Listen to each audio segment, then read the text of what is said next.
नमस्कार विद्यार्थी मित्रांनो, आपल्या करिअर कट्टा यूट्यूब चॅनलमध्ये आपले स्वागत आहे। तर बघा, आपण set exam 2024 paper first D सेटमध्ये 25 पर्यंत आपण बघितलेले आहे। तर आज आपण 26 पासून पुढचे प्रश्न बघणार आहे। तर बघा, डॅश डॅश हे गुणात्मक संशोधनाचे वैशिष्ट्य आहे। तर या ठिकाणी आन्सर आहे पर्याय सी, अर्थांचे आणि अनुभवांचे सखोल शोधन। त्यानंतर पुढचा प्रश्न आहे डॅश डॅश ही सकारात्मक संशोधनाची मर्यादा आहे। तर या ठिकाणी आन्सर आहे पर्याय बी, अति जटिल सामाजिक घटनेला जास्त सुगम करण्याची प्रवृत्ती। यानंतर पुढचा प्रश्न आहे डॅश डॅश याला शैक्षणिक लेखनामध्ये उद्धरण असे म्हणतात। तर या ठिकाणी आन्सर आहे पर्याय बी, माहितीच्या मूळ स्रोताला योग्य तो ऋणनिर्देश देण्याचा मार्ग। त्यानंतर पुढचा प्रश्न डॅश डॅश प्रकारच्या संशोधन गैरवर्तनामध्ये फसवा डेटा तयार करणे किंवा खोटा डेटा तयार करणे समाविष्ट आहे। तर या ठिकाणी आन्सर आहे पर्याय बी, बनावटपणा।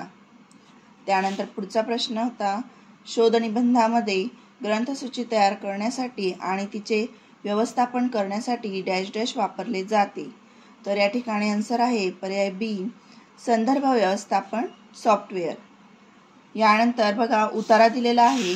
उतार्यावरनं आपल्याला प्रश्न विचारलेले होते। या ठिकाणी उतारा दिलाय बघा, आणि 31 पासून प्रश्न विचारलेले आहे उतार्यावरनं। तर प्रश्न बघणार आहोत, मराठी भाषा साहित्य व संस्कृती यांची चळवळ शून्यवत राहिली असे लेखकाला का वाटते? तर आन्सर आहे पर्याय सी, शासनाच्या आश्रयानेच राहण्याची वृत्ती आणि एकाकी प्रयत्नांमुळे। यानंतर पुढचा प्रश्न होता साहित्य महामंडळ साहित्य परिषदा यांनी काय करणे अपेक्षित होते? तर आन्सर आहे पर्याय ए, गटातटाचे हितसंबंध न पाहता संस्थापक पातळीवर दीर्घ मुदतीचे विधायक भाषिक राजकारण करणे। त्यानंतर पुढचा प्रश्न मराठीतील साहित्यिक चळवळींनी कोणते कार्य करायला हवे होते? तर या ठिकाणी आन्सर आहे पर्याय डी, मराठीचे साहित्यिक व तात्विक चर्चा सार्वजनिक करणे। यानंतर पुढचा प्रश्न आहे पुस्तक परीक्षण 200 शब्दात मागणारे बहाद्दर कोण? तर या ठिकाणी आन्सर आहे वृत्तपत्रांचे संपादन, पर्याय बी, वृत्तपत्रांचे संपादक। त्यानंतर पुढचा प्रश्न होता प्रस्तुत लेखातून लेखक मराठी भाषेबाबतची स्थितीगती मांडताना प्रामुख्याने काय सुचवू पाहत आहे?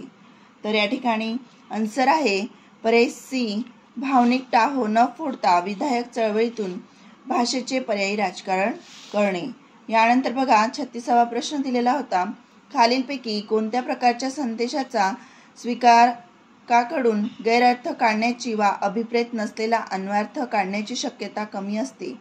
तर या ठिकाणी आन्सर आहे पर्याय डी, पूर्णपणे अर्कप्रतिमा आयकॉन चिन्हांनी बनवलेला संदेश।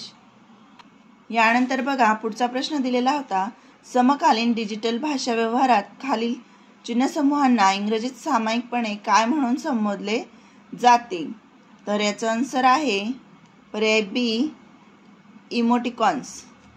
त्यानंतर पुढचा प्रश्न आहे निशब्द संज्ञापनाच्या संदर्भात खालीलपैकी कोणते विधान चूक ठरते? तर या ठिकाणी आन्सर आहे पर्याय बी, निशब्द संज्ञापनातील सुगावे आणि संदेश नियंत्रणासाठी सोपे असतात।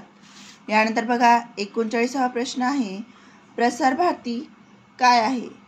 तर याचा आन्सर आहे पर्याय डी, भारताची शासकीय मालकीची सार्वजनिक प्रसारण सेवा।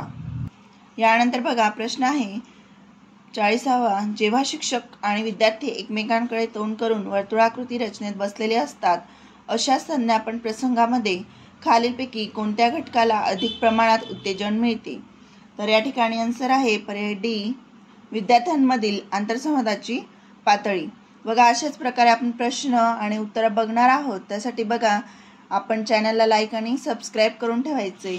तर बघा, या ठिकाणी पुढचा प्रश्न दिलेला आहे 1 ते 51 या पूर्णांक संख्येची गणित मध्य किती? तर या ठिकाणी आन्सर आहे पर्याय सी, 26।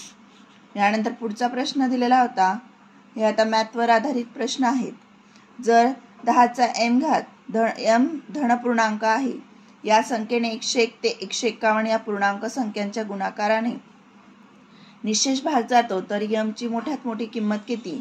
तर या ठिकाणी आन्सर आहे पर्याय ए 12. यानंतर बघा पुढचा प्रश्न दिलेला आहे.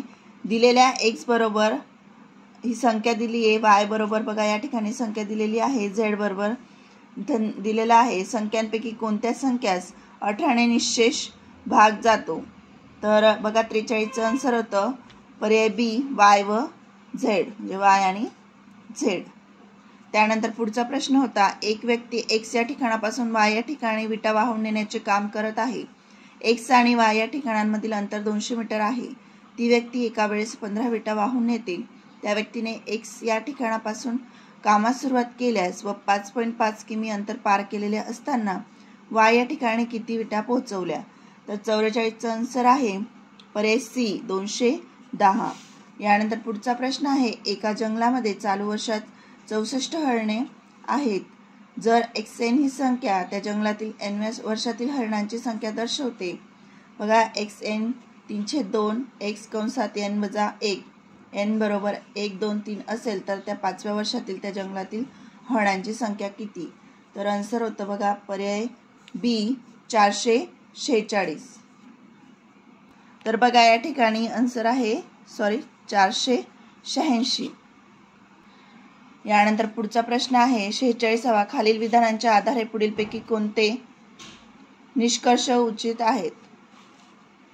कोणता? तर बघा विधान दिलेलं आहे. 1 काही वाघ हे बकरे आहेत. विधान 2 सर्व राजकीय नेते बुद्धिमान असतात. निष्कर्ष 1 काही बकरे वाघ नाहीत. निष्कर्ष 2 काही राजकीय नेते बुद्धिमान असतात. तर या ठिकाणी आन्सर आहे पर्याय बी फक्त 2. त्यानंतर पुढचा प्रश्न दिलेला होता. काही बस थांब्यांवर समोर तोंड करून उभ्या आहेत. ठाण्याची बस नाशिक बसच्या पुढे आहे आणि नाशिकची बस जळगाव बसच्या पुढे आहे.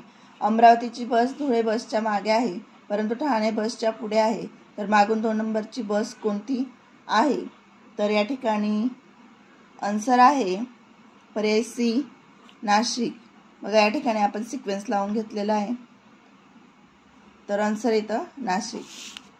त्यानंतर पुढचा प्रश्न आहे. एका सांकेतिक भाषेत जर JKLM चे रूपांतर OSVX असे आहे तर त्याच भाषेत DEFG चे रूपांतर काय असेल? तर या ठिकाणी आन्सर आहे पर्याय डी IMPR. त्यानंतर पुढचा प्रश्न आहे. एका सांकेतिक भाषेत जर DAC चा संकेतांक 635 असा होतो तर FEG चा संकेतांक काय असेल? तर आन्सर आहे पर्याय ए 879.